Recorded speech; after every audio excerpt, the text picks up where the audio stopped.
దేవుని వాక్యం చదువుకుందాము. మార్కు సువార్త 8వ అధ్యాయము 36వ వచనం. ఒకడు సర్వలోకమును సంపాదించుకొని తన ప్రాణమును పోగొట్టుకుంటే వానికేమి ప్రయోజనము? మనుషుడు తన ప్రాణమునకు ప్రతిగా ఏమి ఇయ్యగలడు? చాలు. కాబట్టి యేసు ప్రభువారు చెప్తున్న మాటలు మనం అర్థం చేసుకోవాలి. మన పిల్లలు బయటికి వెళ్తుంటారు, బైకుల మీద కానీ కార్ల మీద కానీ బయటికి వెళ్తుంటారు. అప్పుడు మనం జాగ్రత్త నాయనా అంటాం. అంటే మన కొడుకు జాగ్రత్త లేనట్లా కాదు, మన జాగ్రత్త చెప్పవలసిన బాధ్యత మన మీద ఉంది కాబట్టి చెప్తాం. అలాగనే దేవుడు కూడా ఈ లోకంలో పడి మనం ఒకవేళ పరలోకాన్ని మర్చిపోతామేమో, దేవుని రాజ్యాన్ని మర్చిపోతామేమో, దేవుణ్ణి మర్చిపోయి జీవిస్తామేమో అని చెప్పి దేవుడు ముందుగానే మనకు జాగ్రత్త చెప్తున్నాడు.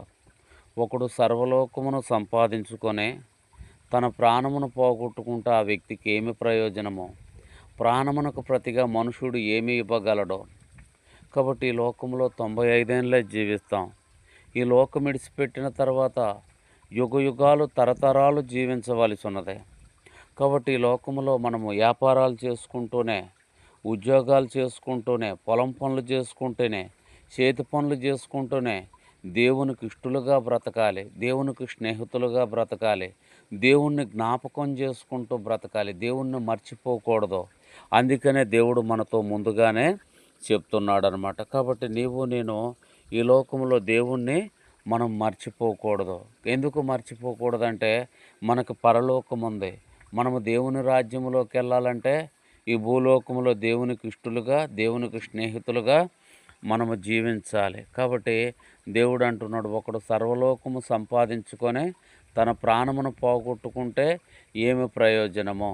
కాబట్టి నీవు నేను కూడా ఈ లోకంలో వ్యాపారాలు చేసుకుంటూ, ఉద్యోగాలు చేసుకుంటూ, దేవుణ్ణి ఆరాధిస్తూ, దేవుణ్ణి పూజిస్తూ, దేవునికి ఇష్టలుగా బ్రతికి దేవుని రాజ్యంలోనికి మనందరము వెళ్ళాలి. అది దేవుని యొక్క కోరిక, అది దేవుని యొక్క ఉద్దేశం, అది దేవుని యొక్క తలంపు. దేవుని మనసును ఎరిగి మనం ఈ లోకంలో జీవించినట్లయితే పరలోక రాజ్యంలో మనము ప్రవేశిస్తాం.